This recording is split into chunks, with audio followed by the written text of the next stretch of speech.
West Indies की cricket team जब पाकिस्तान पहुंची थी तो वो शाहीन शाह अफरीदी और बाबर आजम को काबू करने के बारे में सोच रही थी। लेकिन उसे क्या पता था कि उसके 6 खिलाड़ी का कोविड के हाथों क्लीन बोल्ड हो जाएंगे।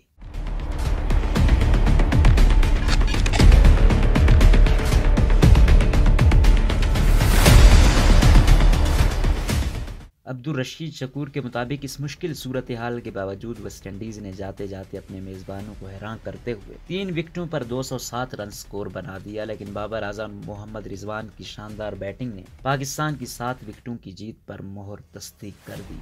ये T20 इंटरनेशनल में सबसे बड़ा हदफ है जो पाकिस्तान ने कामयाबी से अबूर किया। पाकिस्तान ने 7वीं मरतबा 3 मैचों के T20 सीरीज में व्हाइट वॉश किया है। इन 7 में वेस्टइंडीज की टीम तीसरी मरतबा इस हजीमत से दो चार हुई है। 6 खिलाड़ियों के मुस्बत कोविड टेस्ट के सबब तमाम रोज पाई जाने वाली बेचैनी की कैफियत मेहमान टीम पर कितना असरअंदाज हुई है, इसका अंदाजा टॉस के वक्त ही हो गया, जब कप्तान निकोलस पुरान ने कमेंटेटर सैमन डोल के सवाल पर यह कह गए कि टीम में 3 तब्दीलियां की गई हैं, लेकिन वो 2 ही के नाम बता पाए। दिलचस्प बात यह है कि वेस्टइंडीज टीम में 2 तब्दीलियां की गई हैं। अकील हुसैन और शाई होप के कोविड में मुब्तला होने की वजह से डैरन ब्रावो और गोडाकेश मोती को खेलने का मौका मिला है। मोती का ये पहला T20 इंटरनेशनल है। पाकिस्तानी टीम में 2 तब्दीलियों के साथ मैदान में उतरी। हारिस रऊफ और शाहीन शाह अफरीदी को आराम देकर मोहम्मद हसनैन और शाहनवाज धानी टीम में शामिल किए गए। वेस्टइंडीज ने पिछले दोनों मैचों में हदफ का ताकुब किया था, जिसमें उसे कामयाबी नहीं हुई थी। इस बार उसने टॉस जीतने का फायदा उठाते हुए पाकिस्तानी टीम के लिए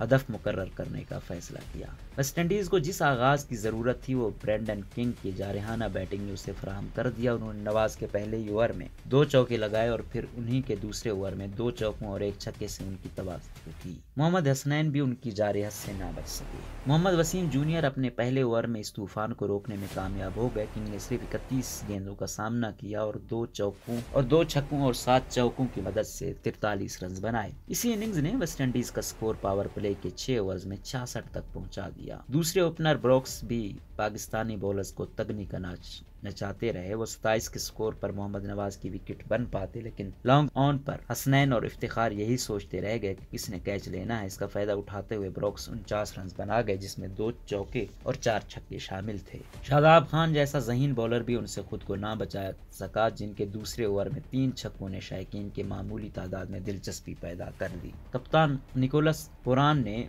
टॉस के वक्त की अपनी घबराहट को बैटिंग पर हावी नहीं होने दिया। इफ्तिखार अहमद के 1 ओवर में 2 छक्के लगाने के बाद उन्होंने मोहम्मद हसनैन को भी अपने निशाने पर लिए रखा और उनके ओवर में 2 चौके और 1 छक्का लगाकर उनके 4 ओवर्स 49 रन के महंगे आदाद शुमार पर खत्म किए। निकोलस पुरान छक्कों के मामले में किंग और ब्रोक से भी आगे निकल गए। उनके 64 रन की शानदार इनिंग्स में 2 चौके और 6 छक्के शामिल थे। निकोलस पुरान ने डैरन ब्रावो के साथ तीसरी विकेट की शराकत में 93 रन का इजाफा सिर्फ 49 गेंदों पर किया। ब्रावो 34 रन पर नॉट आउट रहे, लेकिन फील्डिंग में 2 गफलतों की वजह से वो इस तक पहुंचे थे। पहले शादाब खान ने अपनी ही गेंद पर उनका कैच गिराया और फिर बाबर आजम ने मोहम्मद वसीम की गेंद पर उन्हें बचने करने का मौका फराहम किया। पाकिस्तानी टीम ने इससे पहले सबसे बड़ा हदफ इसी साल जनूबी अफ्रीका के खिलाफ सेंचुरियन में 204 रन बनाकर अबूर किया था। आज इसने अपने रिकॉर्ड को बेहतर बनाने के लिए एक बार फिर बाबर आजम और मोहम्मद रिजवान की तरफ देखा, जो इस साल किसी के काबू में नहीं आए हैं। इन दोनों ने अपनी 6ठी सेंचुरी पार्टनरशिप सिर्फ 61 गेंदों पर मुकम्मल की। काबिल जिक्र बात यह है कि ये तमाम 6 सेंचुरी शराकत उन्होंने इसी साल कायम की हैं। मोहम्मद रिजवान ने अपनी निस्फ सेंचुरी 26 गेंदों पर 4 चौकों और 3 छक्कों की मदद से मुकम्मल की, जबकि बाबर आजम ने अपनी निस्फ सेंचुरी के लिए 40 गेंदें खेली, जिनमें 7 चौके शामिल थे। 158 के स्कोर पर वेस्टइंडीज को पहली कामयाबी बाबर आजम की विकेट की सूरत में मिली, जो 53 गेंदों पर 79 रन बनाकर आउट हुए थे। इस इनिंग्स में 9 चौके और 2 छक्के शामिल थे। मोहम्मद रिजवान 10 चौकों और 3 छक्कों की मदद से 87 रन बनाकर आउट हुए, तो पाकिस्तान को जीत के लिए सिर्फ 24 रन दरकार थे, जिस तक पहुंचने से पहले पाकिस्तान ने फखर जमान की विकेट भी गुनवाई। आसिफ अली और इफ्तिखार अहमद की मौजूदगी में पाकिस्तान ने 7 गेंदें कबल मंजिल पार कर ली। आसिफ अली ने अपने मदाहों को मायूस नहीं किया और 2 चौकों और 2 छक्कों की मदद से नाकाबिल शिकस्त 30 रन सिर्फ 7 गेंदों पर स्कोर किए। इस साल पाकिस्तान ने 29 T20 इंटरनेशनल मैच खेले हैं, जिनमें 20 जीते, 6 में से शिकस्त का सामना करना पड़ा और 3 नामुकम्मल रहे। मोहम्मद रिजवान ने 2021 का इख्तिताम T20 इंटरनेशनल में सबसे ज्यादा 1326 रन पर किया, जिसमें 1 सेंचुरी और 12 निस्फ सेंचुरी शामिल है। बाबर आजम इस साल T20 इंटरनेशनल में सबसे ज्यादा रन बनाने वाले बैट्समैनों में दूसरे नंबर पर रहे। उनके रन्स की तादाद 939 है, जिनमें 1 सेंचुरी और 9 निस्फ सेंचुरियां शामिल हैं।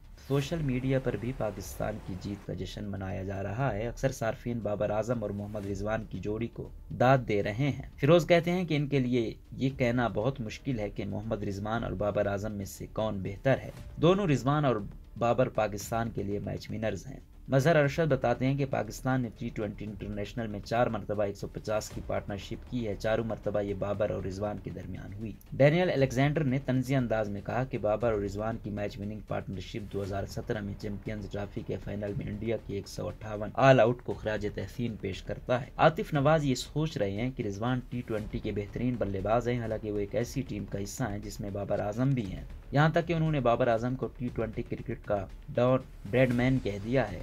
आलिया रशीद बताती हैं कि रिजवान एक साल में 2000 रन करने वाले पहले बल्लेबाज बन गए हैं, जबकि एक दूसरे सारिफ रिजवान अली बताते हैं कि बाबर और रिजवान के दरमियान T20 क्रिकेट में 6 मरतबा सेंचुरी की शराकत हो चुकी है।